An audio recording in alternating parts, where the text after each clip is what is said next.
सोचने वाली बात है, जहां देश आज भी आजाद कहा जाता है, परंतु आजादी के बाद में आज भी लोगों को खुल करके आजादी नहीं मिली। जो लोग मंदिर में प्रवेश नहीं कर सकते, मूछें नहीं रख सकते, पानी नहीं पी सकते, कैसी आजादी। यानी कि कह सकते हैं कि दलितों को केवल वोटों के नाम पर हिंदू माना जाता है, सत्ता बनाने तक हिंदू ग्राम का मोहरा बनाया जाता है, उसके बाद में फिर उनके साथ में छुआछूत, भेदभाव या बर्ताव जो कि हजारों वर्षों पुरानी रूढ़िवादी परंपरा में पनप रहा था, वही आज फिर से दोहराया जा रहा है। यह केवल और केवल बीजेपी सरकार शासनकाल में हो रहा है। कह सकते हैं कि हजारों पुरानी परंपराओं को ढोने के लिए गुलामी की कगार पर इस तरह का बंदोबस्त, फिर से पुरानी व्यवस्था के लिए इस तरह के हालात पैदा किए जा रहे हैं। लोगों को डराया जा रहा है, धमकाया जा रहा है, फिर कैसी आजादी। बीजेपी सरकार एक तरफ यहां देश को हिंदू राष्ट्र बनाने की बात करती है, तो वहीं दूसरी ओर में दलितों को मंदिर में घुसने से रोके जाने की खबर देश भर से चर्चित बनी हुई है। ऐसा एक मामला सामने आया है जहां पर दलितों को सवर्णों ने मंदिर में घुसने से बवाल मचा दिया। चलिए ले चलते उस खबर की ओर में। मामला तमिलनाडु का है, जहां पर दलितों के मंदिर में प्रवेश करने पर सवर्ण लोगों ने विरोध प्रदर्शन किया। यहां तक कि सवर्णों ने अपने लिए अलग मूर्ति स्थापित कर ली और मंदिर बनाने के लिए सरकारी भूमि पर कब्जा तक कर लिया। क्या है पूरा मामला, अब आपको समझाते हैं। इस घटना की शुरुआत पिछले साल 30 जनवरी 2023 से हुई थी। दरअसल तमिलनाडु के तिरुवन्नापलाई जिले के थंडारामपेट के पास गांव के सैकड़ों दलित 80 सालों में पहली बार मंदिर में प्रवेश किए, तो यह तमिलनाडु सरकार की नजर में ऐतिहासिक कदम के रूप में प्रचलित हुआ।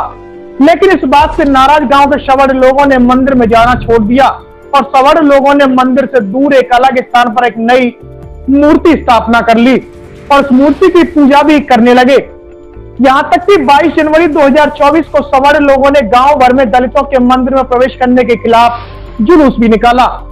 बात को बता दें, मंदिर 80 साल पुराना है और पिछले 80 सालों में तमिलनाडु हिंदू धार्मिक और धर्मार्थ बंदोबस्ती विभाग HRC ने इसे नियंत्रण में किया गया था। पिछले साल जब जनवरी में दलित निवासी पहली बार पुलिस सुरक्षा के साथ मंदिर में प्रवेश कर रहे थे, तब उदयार, आत्मोदयार, रेड्डी, नायडू, चेटियार और तमाम समुदाय के ग्रामीणों ने मंदिर के बाहर उनके प्रवेश करने के खिलाफ विरोध प्रदर्शन किया था। और इस बात को ध्यान में रखते हुए कि कोई भी अप्रिय घटना ना हो, इसलिए मंदिर को बाद में सील कर दिया गया और फिर पुलिस सुरक्षा भी बढ़ा दी गई। जातिगत हिंसा के डर से मंदिर को तकरीबन 7 महीनों तक बंद रखा गया।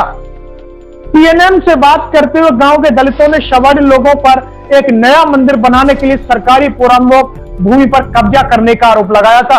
और इस मामले पर एक दलित निवासी ने कहा कि यह स्पष्ट है कि सवर्ण समुदाय के ग्रामीण सामुदायिक तालाब के पास एक नया मंदिर बनाने पर विचार कर रहे हैं। जैसा कि मूर्ति जुलूस और तालाब के पास पूजा से संकेत मिलता है कि गांव के निवासी ने बताया कि दलित ग्रामीणों ने पोंगल के व्यंजन बनाए और 15 जनवरी को मंदिर परिसर के अंदर ही देवता को इन्हें अर्पित कर दिया।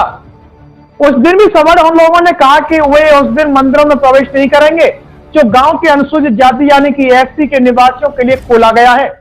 अब आपको बता दें, दलितों के मंदिर में प्रवेश करने पर सवर्ण लोगों ने भी कुछ दिनों में ही दलितों के खिलाफ सामाजिक और आर्थिक बहिष्कार करने को कहा, बल्कि उनके खिलाफ में सवर्णों ने हिंसा की लहर भी फैला दी। सवर्णों ने दलितों के स्वामित्व वाले छोटे खेतों में पानी की आपूर्ति तक काट दी है। गांव के कई दलित मजदूरों को उनकी नौकरियों से हटा दिया गया है। गांव में एक दलित अकेली महिला की एक छोटी सी दुकान को जलाकर राख कर दिया और इस तरह के कई दलितों के खिलाफ दूसरे अपराध भी सामने आए हैं। सोचने वाली बात है, जहां देश आज भी आजाद कहा जाता है, परंतु आजादी के बाद में आज भी लोगों को खुल करके आजादी नहीं मिली। जो लोग मंदिर में प्रवेश नहीं कर सकते, मूछें नहीं रख सकते, पानी नहीं पी सकते, कैसी आजादी। यानी कि कह सकते हैं कि दलितों को केवल वोटों के नाम पर हिंदू माना जाता है, सत्ता बनाने तक हिंदू ग्राम का मोहरा बनाया जाता है, उसके बाद में फिर उनके साथ में छुआछूत, भेदभाव या बर्ताव जो कि हजारों वर्षों पुरानी रूढ़िवादी परंपरा में पनप रहा था, वही आज फिर से दोहराया जा रहा है। यह केवल और केवल बीजेपी सरकार शासनकाल में हो रहा है। कह सकते हैं कि हजारों पुरानी परंपराओं को ढोने के लिए गुलामी की कगार पर इस तरह का बंदोबस्त, फिर से पुरानी व्यवस्था के लिए इस तरह के हालात पैदा किए जा रहे हैं। लोगों को डराया जा रहा है, धमकाया जा रहा है, फिर कैसी आजादी? इस खबर पर आपकी क्या है राय? दीजिए। इस खबर को देखने के बाद क्या है आपकी राय? नीचे दिए गए कमेंट बॉक्स में दीजिए अपनी राय।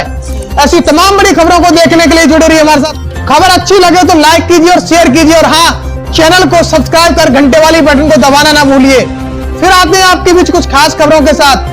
तब तक के लिए नमस्कार, जय भीम।